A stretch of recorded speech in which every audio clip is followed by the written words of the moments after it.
ज्येष्ठ पूर्णिमा व वट पूर्णिमा की आप सभी को हार्दिक शुभकामनाएं। ज्येष्ठ पूर्णिमा का हिंदू धर्म में बहुत महत्व है। इस दिन पूजा पाठ, नदी स्नान के साथ ही भगवान सत्यनारायण की कथा पढ़ने और चंद्रमा को अर्घ्य देने का विधान है। वैसे तो हर पूर्णिमा खास है, लेकिन ज्येष्ठ माह में आने वाली पूर्णिमा बहुत महत्वपूर्ण मानी गई है, क्योंकि मान्यता है कि इसी दिन यमराज ने सावित्री को उसके पति के प्राण लौटाए थे।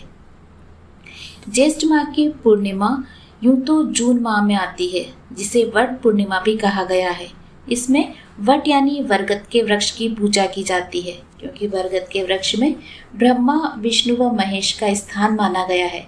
महिलाएं अपनी पति की लंबी आयु के लिए पूजा करती है, वो उपवास रखती है। लक्ष्मी नारायण की पूजा के अलावा सुहागिनें पति की लंबी आयु के लिए बरगद के वृक्ष की उपासना कर वट पूर्णिमा व्रत सौभाग्य, सुख, धन और पति को दीर्घायु का वरदान प्रदान करता है। मान्यता है कि ज्येष्ठ पूर्णिमा पर किए गए दान के पुण्य का असर जीवन भर रहता है। पूर्णिमा के दिन गंगा, नर्मदा या किसी भी पवित्र नदी के जल से स्नान करना चाहिए। इसी दिन सूर्य को अर्घ्य देकर भगवान विष्णु और मां लक्ष्मी जी का अभिषेक दक्षिणावर्ती शंख से कर मिठाई का भोग लगाना चाहिए। धूप दीप जलाकर ओम नमो भगवते वासुदेवाय मंत्र का जाप करें, हनुमान चालीसा का पाठ करें और गायों की सेवा करनी चाहिए। वट पूर्णिमा के दिन महिलाएं सत्यवान व सावित्री की कहानी सुनती है, जिसने यमराज से अपने पति को भी छुड़ा लिया था। तो चलिए आप हमारे साथ और कहानी के अंत तक बने रहिए। पौराणिक मान्यता के अनुसार मध्य देश में अशुपति नाम के धर्मात्मा राजा राज्य करते थे। उनकी कोई संतान नहीं थी।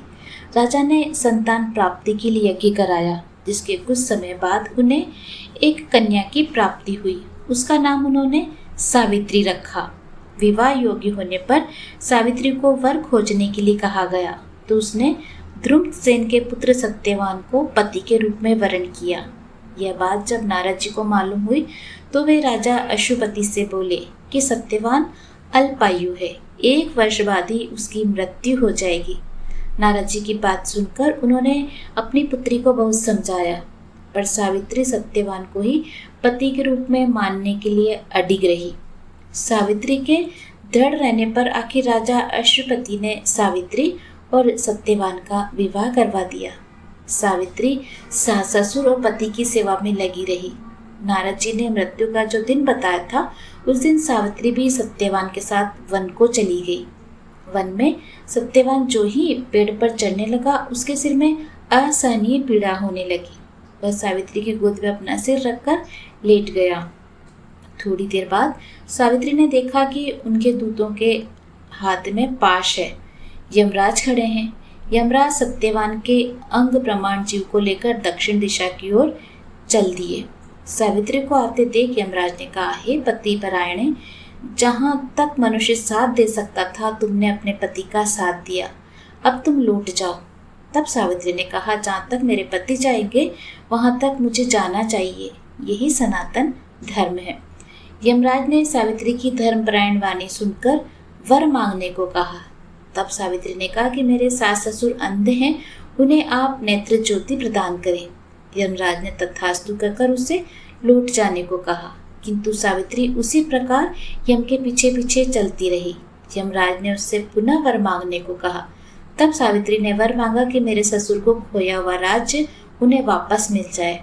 यमराज ने फिर तथास्तु कहकर उसे लौट जाने को कहा, परंतु सावित्री फिर भी अडिग रही।